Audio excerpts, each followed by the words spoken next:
کا جو بنیادی اخلاق ہے وہ حیا ہے. یہ بات ذہن میں رکھیں. ہر دین کی ایک پہچان ہے. حضور نے فرمایا اسلام کی بنیادی پہچان کیا ہے؟ حیا ہے. جب ہم نے اسلام کے دامن کو چھوڑ دیا ہے، یہ رسم حنا کے نام سے بدتمیزی یہ کس معاشرے سے ہم نے لی ہے؟ ہمارا تو رب یہ بھی گوارا نہیں کرتا کہ ہفتے کے دن کی تعظیم ہو اور اونٹ کا گوشت ایک بندہ ترک کرے یہودیت کی رسم سمجھ کے. اسلام سے ٹکراتا نہیں ہے، پھر بھی جو ہے وہ اسلام اس کو گوارا نہیں کرتا. اور کیا بہوؤں بیٹیوں کا تماشا لگایا، اور نیم برہنہ بیٹیاں لوگوں کی شہوانی نگاہوں کے سامنے ہیں، اور باپ بھی کھڑا ہے اور بیٹا بھی کھڑا ہے. نہ باپ کی آنکھوں میں حیا ہے، نہ بیٹے کی نظروں میں حیا ہے، نہ بھائیوں میں غیرت ہے. اور کہتے ہو اللہ کی رحمتیں ہمارے اوپر نازل ہوں. یہ تو شکر کرو پتھر نہیں برستے محمد عربی کے قدموں کا صدقہ. اگر ان کی رحمت نہ ہو درمیان میں ابھی آگ لگ جائے دونوں جہاں میں. یہ تو ان کی رحمت ہے کہ پتھر نہیں برستے.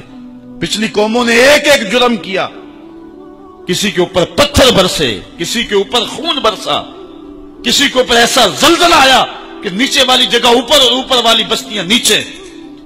لیکن اس امت پر ایسا نہیں ہوگا. اللہ کہتا محبوب تیری وجہ سے نہیں ہوگا، ورنہ حضور نے فرمایا کہ یہ امت پچھلی امتوں کے قدموں پر قدم رکھے گی. یہاں تک حضور نے فرمایا کہ اگر کسی شخص نے اپنی ماں کے ساتھ بھی زیادتی کیا تو یہ وہ بھی کریں گے. اور دیکھ رہے ہیں کیا کچھ نہیں ہوا ہے. قبروں سے مردے اکھاڑ کر کے ان کی بے حرمتی نہیں کی جا رہی. کبھی ایسا بھی ہوا تھا؟ کیا کچھ نہیں ہو رہا؟ تم کہتے ہو کہ ہمارے اوپر اللہ کی رحمتیں نہیں اترتی.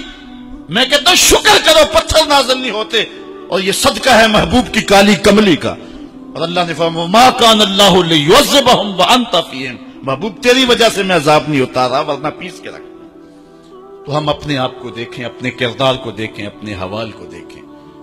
سر سے لے کر پاؤں تک ہم اسلام میں آ جائیں. چھوڑیں آدھا تیتر آدھا بٹیر. جہاں جی چاہا اسلام کے دامن میں آگے اور جہاں جی چاہا ادھر چلے جائے. مسجد میں بھی چندہ دیا اور ہوٹل میں بھی شراب پی. رب بھی خوش رہے شیطان بھی راضی رہے. ایسا نہیں ہوگا. رب کہتے نہیں کہ میرے ہو تو پھر میرے ہی ہو. کوئی بھی غیرت مند محبوب نہیں جو ہے تسلیم کرتا کہ میرا محب کسی اور کی طرف نظر اٹھا کے بھی دیکھے. تو رب سب سے بڑا غیرت مند ہے. وہ نہیں چاہتا میرا ہو اور کسی اور کی طرف دیکھے. تم کون ہے؟ مغربی تہذیب لگتی کیا ہے تمہاری؟ اپنی ملت کا قیاس اقوام مغرب سے نہ کر. خاص ہے ترکیب میں تجھے قوم رسول ہاشمی. تم غیروں کی نقالیاں کرتے پھرتے ہو. تمہارے سامنے سیدہ عائشہ کی سیرت موجود نہیں ہے. تم مغرب کے ٹینوں بننے کی کوشش کرتی ہے. میری بیٹی تیرے سامنے محمد کی بیٹی فاطمہ کا نقشہ نہیں ہے. کدھر بھاگ رہی ہے؟ یہ بال کھول کے بازار میں کون جا رہا ہے؟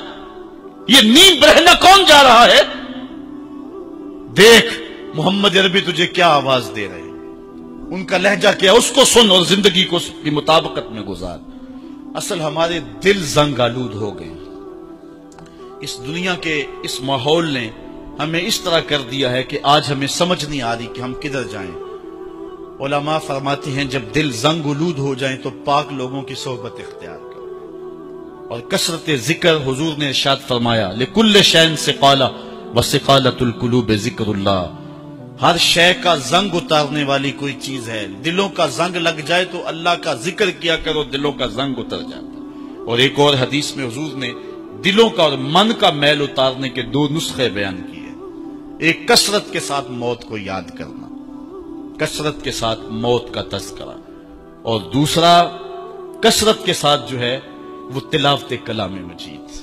اصل 10-15 سالوں سے ہمارے ساتھ جو کچھ ہوا ہے، آج اگر کوئی تذکرہ موت کرے، کوئی آخرت کی یاد دلائے، کوئی عمل کی بات کرے، وہ کہتے ہیں یہ تو ویسے خوش کیسے کیا پتہ. قبر کا مذاق اڑا رہے ہیں. اللہ اکبر.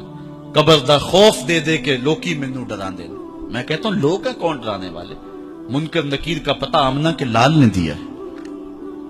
قوم کو بے عمل بنایا جا رہا ہے اور ان کے سینے سے خوف خدا اور خشیت الہی جو ہے وہ کچی جا رہی ہے. اور یہ سب کچھ دین کے نام پہ کیا جا رہا ہے. اور چند مفاد پرست لوگوں نے ترہیب اور ترغیب جو کہ اسلام کا مزاج ہے، تبشیر اور تنذیر نبی کا منصب ہے، اس کا مذاق اڑا کے رکھ دیا.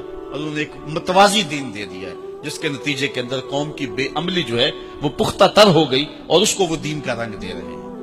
اللہ کے محبوب علیہ الصلوۃ والسلام نے فرمایا کہ دلوں کو زنگ لگ جائے تو ذکر سے اترتا ہے. دلوں کو زنگ لگ جائے تو قرآن سے اترتا، دلوں کو زنگ لگ جائے تو موت کی کثرت کے ساتھ یاد کرنے سے اترتا۔